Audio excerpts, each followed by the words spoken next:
channel YouTube official Kemang Eminence. Bersama saya Mayang tentunya, dan senang sekali pada hari ini kita kembali lagi di tengah-tengah Anda semuanya yang ada di rumah, yang sudah tidak sabar nih ya, kepoin banget tentang konsep dan juga proyek dari Kemang Eminence. Nah, pada video kali ini kita akan kepoin nih tentang main gate dan juga sculpture di Kemang Eminence ini. Nah, pada kesempatan kali ini kita juga sudah kedatangan tamu istimewa, yakni arsitektur terkenal di Indonesia, ya, dan hebat sekali. Beliau adalah, ya, inilah dia Bapak Artian Trihandono. Bapak, selamat datang. Nah, pemirsa di rumah juga harus tahu nih bahwa Bapak Artian ini juga sangat luar biasa sekali, karena beliau ini sudah berpengalaman selama 20 tahun. Luar biasa sekali ya, itu tidak sebentar ya untuk seorang arsitek. Dan karya-karya beliau ini salah satunya ada karya rumah tinggal di Jakarta, dan kemudian juga master sculpture main artwork di AIS-BSD Grandika Jatiwarna. Dan pemirsa juga harus tahu bahwa beliau juga pernah mendapatkan award, yakni ada juara 2 sayembara sculpture yang diselenggarakan oleh Ikatan Arsitek Indonesia tahun 2018. Wah, luar biasa sekali Bapak, keren banget ya pemirsa. Nah pemirsa, dan beliau inilah yang nantinya akan menjelaskan kepada kita semua tentang konsep main gate dan sculpture serta filosofi di balik dibuatnya ini semua ya. Nah, sebenarnya saya sudah penasaran sekali nih ya, sebenarnya apa sih yang melatar belakangi konsep dari main gate dan sculpture yang ikonik dan megah ini, Pak, tentunya. Bisa dijelaskan, Pak, pada kita semua? Oke.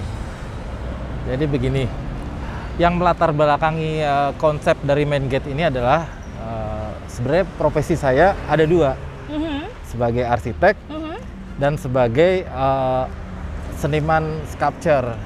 Wow. Jadi dalam proses saya mendesain itu saya banyak melebur dua profesi ini sebenarnya.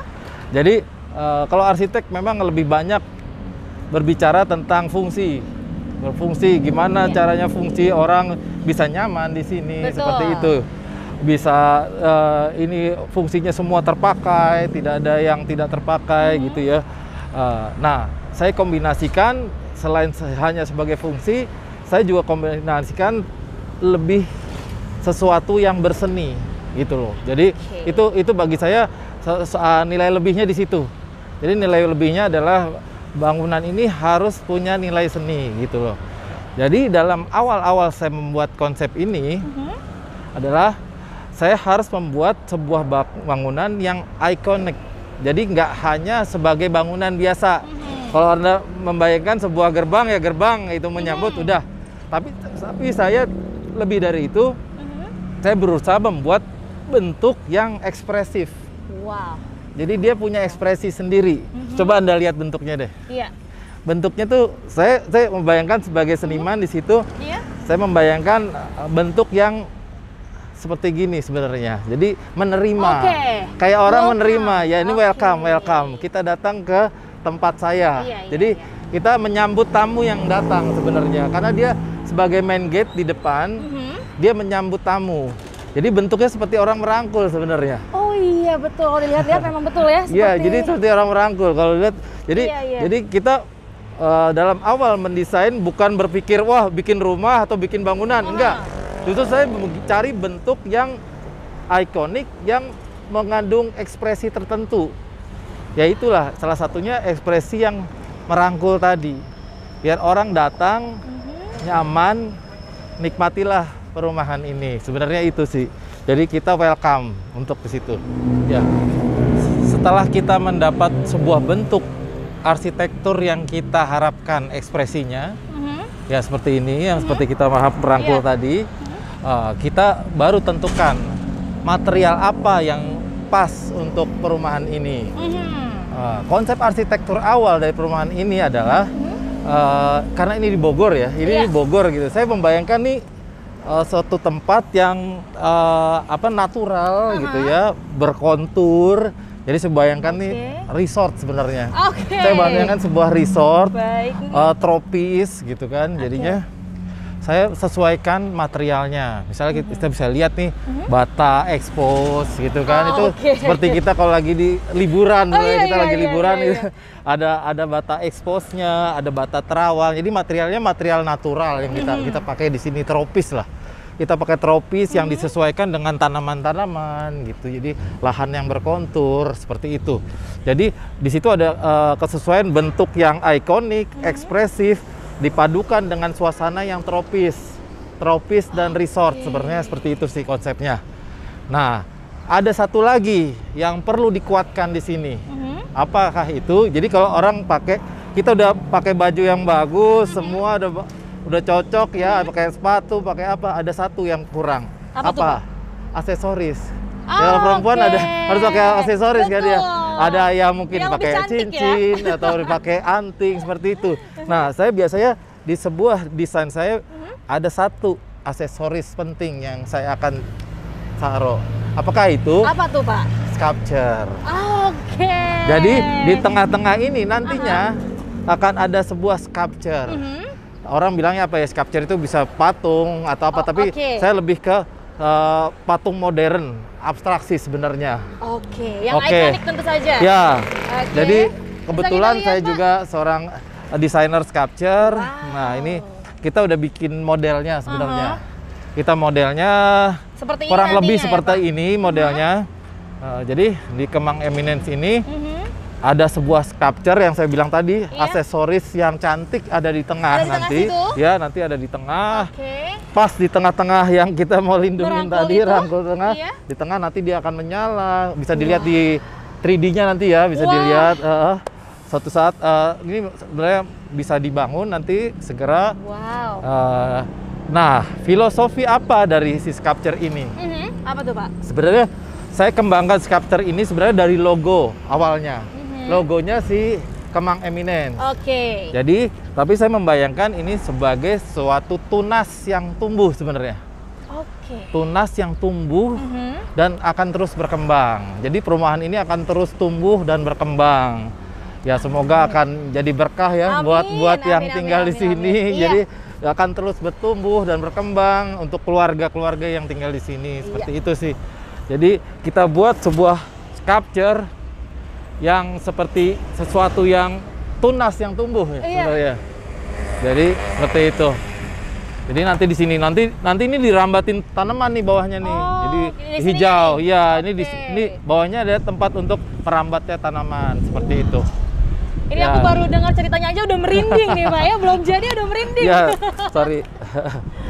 Nah, dan pertanyaan selanjutnya nih, Pak. Ini terkait tentang fasad perumahan. Ini kalau dilihat-lihat fasad perumahan ini sangat berbeda dari yang lain. Nah, Bapak bisa diceritakan sama kita semua nih, bagaimana sih Pak konsep fasad perumahan yang Bapak maksudkan nih? Bisa dijelaskan kepada kita, dan filosofis di baliknya itu apa sih Pak sebetulnya? Jadi gini, fasad rumahnya konsep dasarnya adalah tropis modern sebenarnya. Kita tropis, bangunan tropis yang tetap pakai atap geteng gitu ya, dan mengadaptasi iklim yang tropis seperti itu, yang atapnya tinggi seperti itu, dan bernuansa sama seperti tadi. Kita resort sebenarnya. Jadi kayak seperti di resort, karena ini Bogor ya. Bogor tuh resort cocok gitu ya. Tapi gini, saya ada satu hal yang saya bedakan sedikit, yaitu di atap, permainan atap. Karena apa? Bagi saya di sebuah bangunan arsitektur itu atap adalah sebuah mahkota. Atap adalah mahkota. Jadi itu yang saya mainkan. Jadi kalau bisa dilihat di satu bangunan utamanya, atapnya sedikit saya mainkan kemiringannya, agak berbeda dan agak diangkat. Itu agar lebih megah dan lebih atraktif sebenarnya atapnya. Yang agak berbeda dengan atap-atap seperti biasa yang lain. Itu seperti itu sih. Jadi saya banyak memainkan atap-atap agar bisa lebih atraktif sih sebenarnya. Jadi nggak hanya sebagai rumah modern tropis ya begitu aja. Nggak, kita ada sedikit yang kita mainkan. Ya sama seperti yang saya omongkan di awal, saya memadukan antara arsitektur dan seni. Itu sebenarnya seperti itu. Jadi merasa di rumah tuh tidak bosan ya Pak? Iya. Berasa di resort. Biar bangga lah rumahnya ada sedikit yang berbeda, yang atraktif seperti itu. Oke, luar biasa sekali penjelasannya. Oke. Nah, selanjutnya nih Pak, apa sih Pak tantangan dalam mendesain konsep main gate yang megah ini tentunya yang menjadi wajah dari Kemang Eminence ini? Oke. Dalam sebuah desain, mewujudkan sebuah desain pasti banyak tantangannya. Pasti banyak tantangannya. Apalagi saya mendesain tuh sesuatu bentuk yang tidak biasa sebenarnya. Betul. Itu pasti banyak tantangan karena saya harus banyak berkomunikasi dengan tim konstruksi di lapangan seperti itu. Seperti kalau bisa dilihat nih bentuknya melengkung ya, bentuknya melengkung. Terus juga melengkungnya itu nggak melengkung cuma satu arah. Di sebelah ini ada yang ininya miring, melengkungnya ke atas. Sedangkan saya banyak memakai material natural seperti bata, expose. Nih kalau bisa dilihat nih si bata terawangnya juga ini melengkung juga gitu kan. Iya, betul. Terus kalau bisa dilihat nih atapnya juga melengkung gitu kan. Jadi ini koordinasinya emang rumit. Jadi nggak kalau Anda mungkin ini kesulitannya 3 kali dari kalau kita bikin bangunan lurus kotak gitu ya. Itu tantangannya di situ. Tapi itu untungnya saya didukung oleh tim konstruksi yang hebat lah, Kemang Eminence. Jadi mereka dikasih tantangan desain yang rumit, sulit, bukannya mengelak gitu ya, tapi malah senang gitu. Wah, ini asik nih gitu ya. Iya, gitu jadi waktu kita kasih desain seperti ini, mereka justru menyambut dengan gembira gitu kan. Jadi saya pun wah, semua excited. Jadi kita jadi satu tim. Bagi saya suatu arsitektur yang baik itu bukan cuma arsiteknya. Iya, betul. Jadi itu kombinasi dari arsitek yang merencanakan dan pelaksana di lapangan. Jadi kombinasi itu harus kerjasama yang teamwork yang hebat. Jadi di situ bisa terwujud. Saya juga, saya terharu juga bisa diwujudkan seperti itu.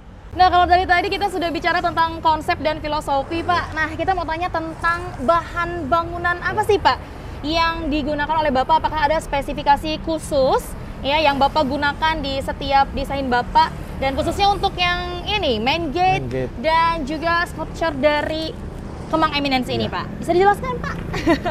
Untuk material, sebenarnya tidak ada yang material khusus yang sulit, sebenarnya nggak ada. Jadi kita mengangkat material-material yang diproduksi lokal sebenarnya. Jadi banyak material-material lokal yang bagus gitu, yang seperti ini contohnya nih. Batu batanya ini bagus sekali nih, rapih nih. Ini produksi lokal ya, produksi lokal. Cinta produk lokal ya, Pak ya? Cinta produk lokal. Jadi kita nggak pakai material yang harus yang hebat sekali, tapi yang penting yang rapi, bagus, produksi lokal. Nah, tantangannya di mana? Tantangannya gimana kita mendesain yang baik, memakai material itu diterapkan dengan baik, dan kita punya tukang-tukang dan tim yang bagus dalam memasangnya. Untuk sculpture-nya pun kami pakai metal, besi lokal yang kita produksi dengan teliti, dengan rapi untuk menjadi sebuah sculpture. Kita nggak perlu pakai yang barang-barang yang mahal gitu, nggak perlu. Tapi kita pakai dengan desain yang spesial menjadi suatu barang yang spesial pula gitu, seperti itu. Luar biasa sekali. Jadi dari main gate sampai ke sculpture-nya itu semua pakai produk lokal ya. Tapi ini tidak kaleng-kaleng ya, jadinya desainnya yang tidak hanya lokal. Iya betul. Desainnya go internasional ya, Pak. Iya, harus seperti itu. Wah, luar biasa sekali, Pak. Dan kita juga turut bangga ya karena main gate Kemang Eminence ini juga menjadi salah satu portofolio karya-karya Bapak yang luar biasa membanggakan untuk kita semua. Dan tentunya juga main gate ini menjadi kebanggaan para penghuni dari Kemang Eminence ya, yang merupakan ikonik dari Kemang Eminence yang sungguh luar biasa, menakjubkan ya, Pak. Ayo deh buruan pemirsa, segera booking rumah impian Anda hanya di Kemang Eminence Bogor. Dan pemirsa bisa langsung menghubungi nomor WhatsApp yang ada di bawah ini tentunya untuk langsung booking Kemang Eminence Bogor. Dan terima kasih banyak Bapak telah menjelaskan kepada kita semua tentang main gate dan juga sculpture di Kemang Eminence ini. Terima kasih banyak Bapak. Terima kasih, sama-sama. Nah pemirsa, itulah dia tadi diskusi yang sangat asyik bersama dengan Bapak Artian selaku arsitek main gate dan sculpture dari Kemang Eminence ya. Dan pemirsa tetap ikuti update review proyek Kemang Eminence ini tentunya ya. Dan jangan lupa like, komen, dan subscribe YouTube channel ini untuk mengetahui update terkini tentang proyek Kemang Eminence. Baik, saya Mayang dan Bapak Artian pamit undur diri dan sampai jumpa lagi di tayangan video berikutnya. Dadah!